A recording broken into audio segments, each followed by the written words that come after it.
Hello everybody, मेरा नाम प्रवीण है and I welcome you at free online coaching and book my study centre. Guys, इस video lecture में मैं आपके साथ एससी वर्मा जो बुक है उससे इलेक्ट्रिक पोटेंशियल और electric field and potential chapter है उससे एक्सरसाइज का क्वेश्चन नंबर 39 डिस्कस करूंगा। क्वेश्चन क्या है कि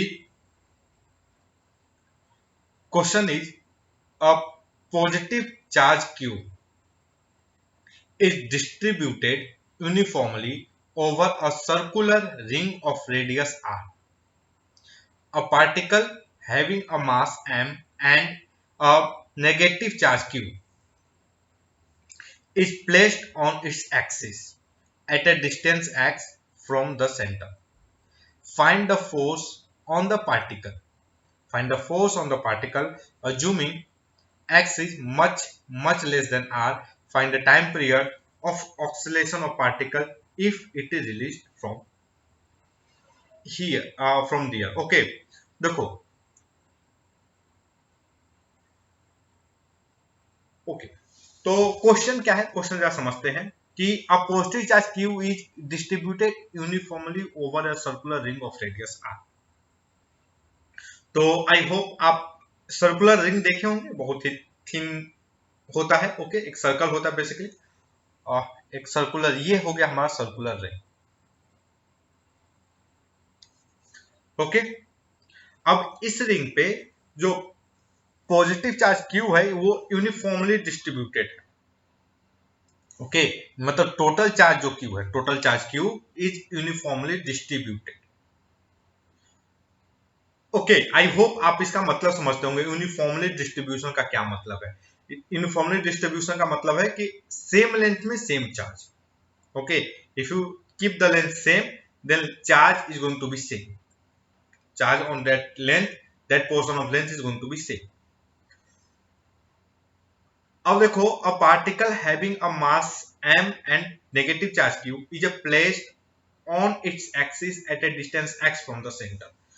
ओके, तो ये जो इंफॉर्मेशन है, a particle having a mass m and a negative charge q is placed on its axis at a distance x from the centre.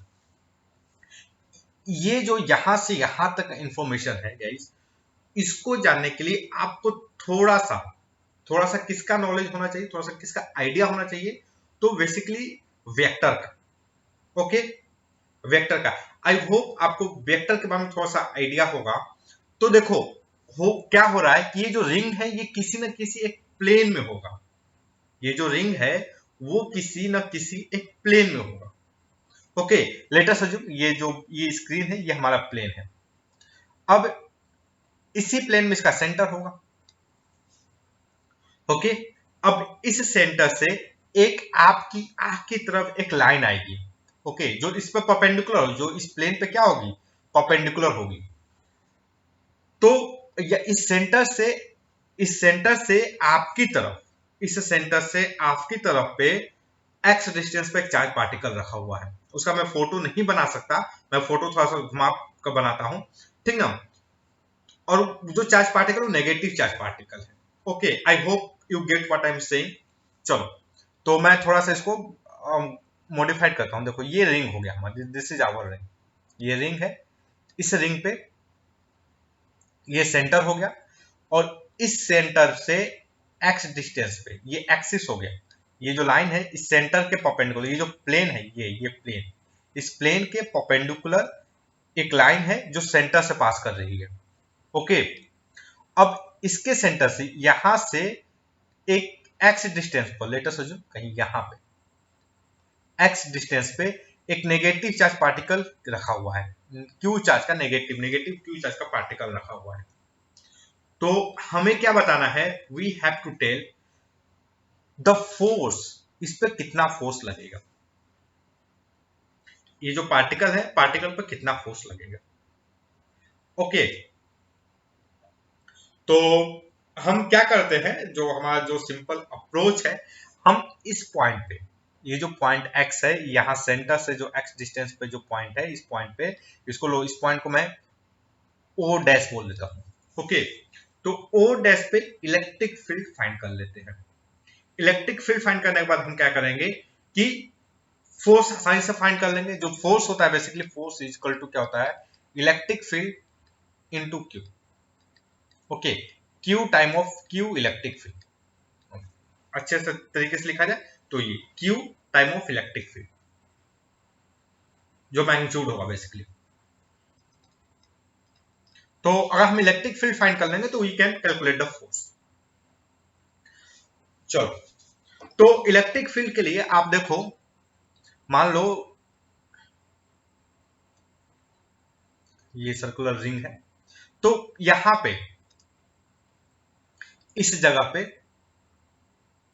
ये कोई डी एक्स, ये एक काम करते हैं, ये डी एल लेंथ है, ये कोई डी एल लेंथ है। इस डी एल लेंथ के कारण इस पॉइंट पे जो इलेक्ट्रिक फील्ड होगा, यहां पे ये जो इलेक्ट्रिक फील्ड होगा कुछ इस डायरेक्शन में होगा। ओके गाइस, अगर आप ध्यान से देखोगे तो, और आप ध्यान से देखोगे आपको सर्किल की ज्योमेट्री समझ में आएगी। तो देखो, इस डीएल से अगर मैं ज्वाइन कर दूं, इधर अगर मैं ज्वाइन कर दूं सेंटर को, ये पॉइंट है जो यहां से सेंटर को ज्वाइन करूं, और मैं तो और इसके पीछे जाऊं, तो यहां पर भी सेम, यहां पर भी एक सेम डीएल लेंथ होगा। ओके, इसके जस्ट अपोजिट में एक सेम डीएल लेंथ होगा, और उसके कारण भी जो इलेक्ट्रिक फील्ड होगा कुछ इस तरीके से होगा, इस डायरेक्शन में। ओके, और ये जो दोनों एंगल हैं, ये एंगल और ये एंगल दोनों सेम होंगे। This angle is going to be same. Okay, तो गाइज आप देखोगे कि जो ये जो एक्सिस है, इस एक्सिस के परपेंडिकुलर में, इस एक्सिस के perpendicular parallel to the plane, ये इस एक्सिस के परपेंडिकुलर, इस एक्सिस के परपेंडिकुलर में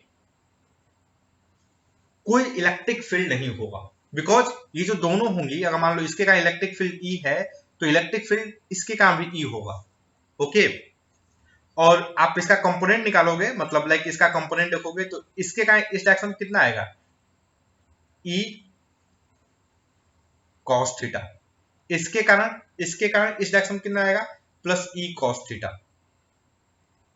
ओके, और इधर क्या आएगा, ई साइन थीटा। इधर क्या आएगा, ई sine theta. Okay,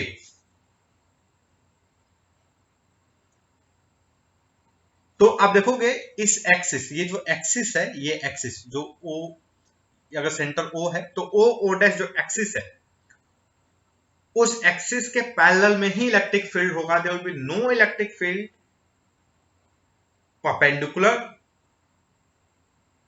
perpendicular to axis और in any other direction with respect to axis. जो भी, मतलब यहां पे इस पॉइंट पे देखोगे तो ये जो एक्सिस है, all electric field is going to be parallel to this axis.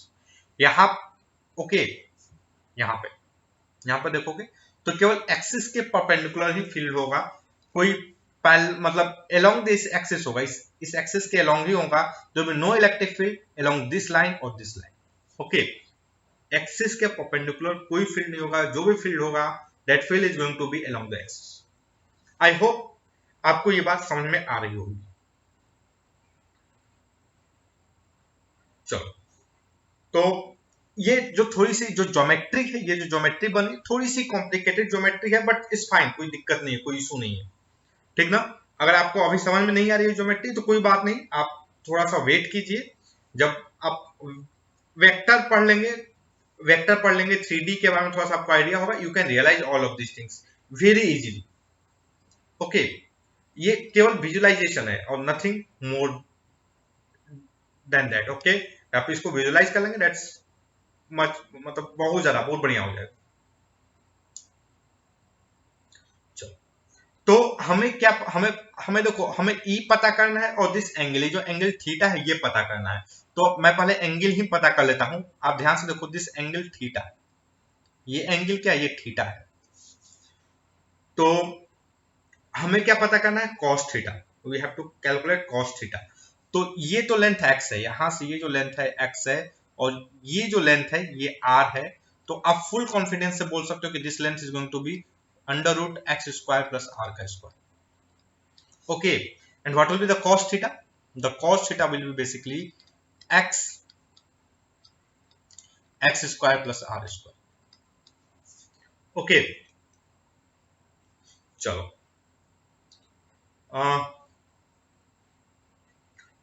और E क्या होगा? तो देखो E जो है बेसिकली इसके इसके कारण कितना होगा?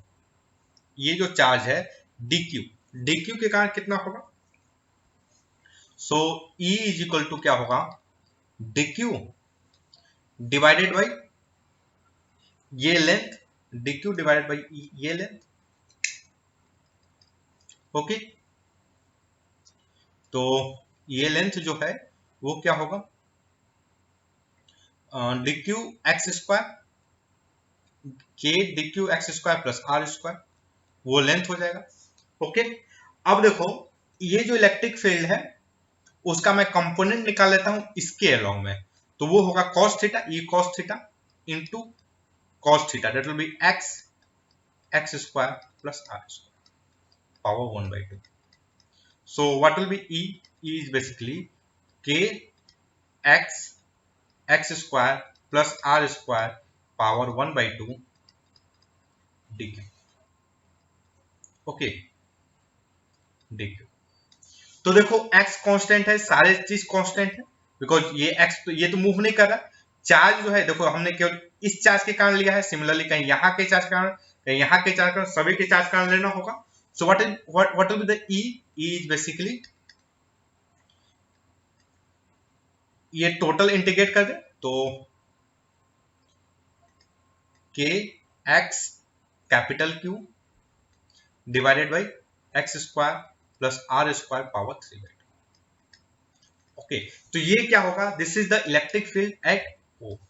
आपको आप लिमिट रख लो, तो अगर मान लो मैं यहां से लेता हूं, ये यहां से, तो ये पूरा Q ऐसे मूव करेगा। ओके, तो यहां पर देखा जाए तो पूरा मूव करेगा। सो what will be the total net जो चार्ज होगा, अगर हम पूरे एक सर्किल में मूव कर लें, इस सर्किल में, ओके, यहां से एक सर्कल में मूव करें, तो 0 से 2 पाई में मूव कर लेता हूं, तो चार्ज क्या होगा? Q। ओके, तो ये हो गया हमारा इलेक्ट्रिक फील्ड। और जो फोर्स इस पे होगा,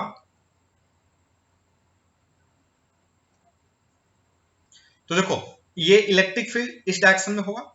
अब ये नेगेटिव चार्ज पार्टिकल है, यहाँ पे जो ये जो चार्ज पार्टिकल है, यहाँ पे जो ये जो चार्ज पार्टिकल है, that charge particle is basically, इसको थोड़ा सा मोटा किया जाए, ये जो चार्ज पार्टिकल है यहाँ पर जो रखा हुआ चार्ज पार्टिकल है, that is the negative charge particle. Okay, क्या है ये? नेगेटिव चार्ज पार्टिकल है। अब नेगेटिव चार्ज पार्टिकल है तो इस पे जो फोर्स होगा वो इलेक्ट्रिक फील्ड के अपोजिट में होगा। इलेक्ट्रिक फील्ड इस डायरेक्शन में है, then force will be in this direction. So what is the force? So force will basically F is equal to क्या होगा? K Q capital Q, okay, electric field into charge divided by x square plus are square power 3/2 into x. ठीक, और इसका direction क्या होगा? Toward centre. Direction क्या होगा? Toward centre. Okay, अब क्वेश्चन क्या पूछ रहा है? If x is much much less than r, if x is much much less than r, so what can I write? तो देखो ये जो क्वांटिटी होगी, this x square plus are square is approximately equal to r। I hope आप इससे agree करोगे। Okay, so what can I write? K capital Q small Q x divided by r का q is equal to f. और ये किधर होगा इसका direction? ये टूवर्ड द सेंटर होगा। ओके, मतलब ये यहां पर ऐसे, तो it is going to act toward the centre. तो आप देखोगे जब ये सेंटर पे पहुंचेगा यहां पर, तो x की वैल्यू क्या होगी? 0 होगी। तो सेंटर पर नेट फोर्स क्या होगा, 0 होगा। ओके, चलो अब क्वेश्चन में क्या पूछा है कि time period of the oscillation of particle if it release from the air, इसका टाइम पीरियड बताना है। तो ओके, देखो व्हाट कैन आई राइट ही now, I what can I write now, m d 2x divide by dt2 is equal to क्या होगा, मैं actually क्योंकि ये जो डिस्प्लेसमेंट होता है एक्चुअल डिस्प्लेसमेंट, तो डिस्प्लेसमेंट का डायरेक्शन इधर है, फोर्स का डायरेक्शन इधर है, तो मैं बेसिकली माइनस साइन लगा लेता हूं टू शो द मतलब वेक्टर डायरेक्शन को शो करने के लिए। So minus k q capital q divide by r का क्यू एक्स। ओके, तो what can I write for the, this will become minus k q capital q r का q by m x. Okay, so guys अगर आपको SHM के बारे में idea होगा तो व्हाट कैन यू राइट कि ये जो है, ये जो पूरा स्टफ आ रहा है K small Q capital Q M are का Q, this is equal to omega का स्क्वायर। ये क्या होगा basically, this is equal to omega square.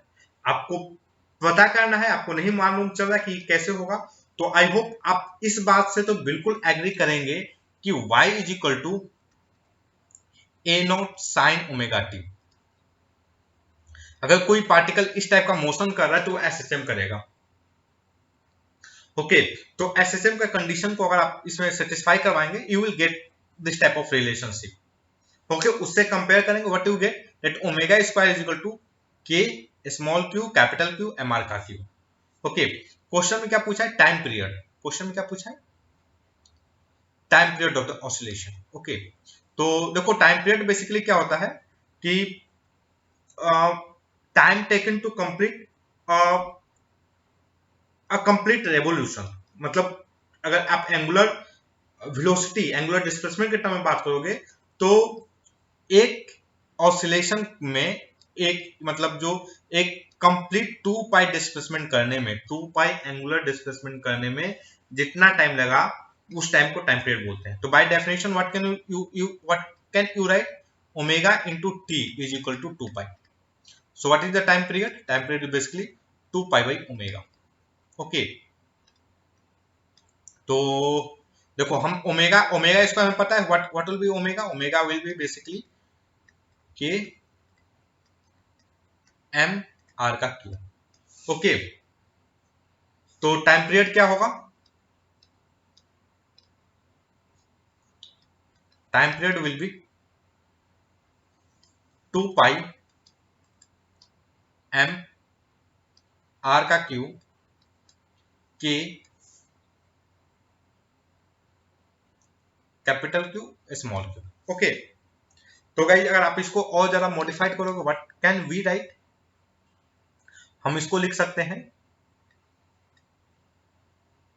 8 पाई का क्यू, आई होप आप समझ गए होंगे। ओके, 16 नॉट 8, 16 पाई का क्यू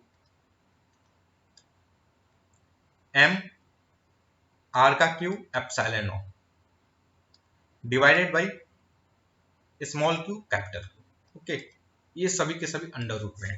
तो हम जब चेक करते हैं एचसी वर्मा के आंसर से क्या है, तो गाइस वर्मा जी ने भी यही दिया है, उन्होंने फोर्स का एक्सप्रेशन ही नहीं दिया है, बेसिकली सिंपल टाइम पीरियड का एक्सप्रेशन दिया है और उनका एक्सप्रेशन भी यही है। So that's all guys, I hope कि ये जो वीडियो लेक्चर है ये आपके स्टडी में हेल्पफुल होगा। And guys if you like my video then don't forget to subscribe my YouTube channel free online coaching and Bhopal study centre. Thank you for watching. Have a nice day.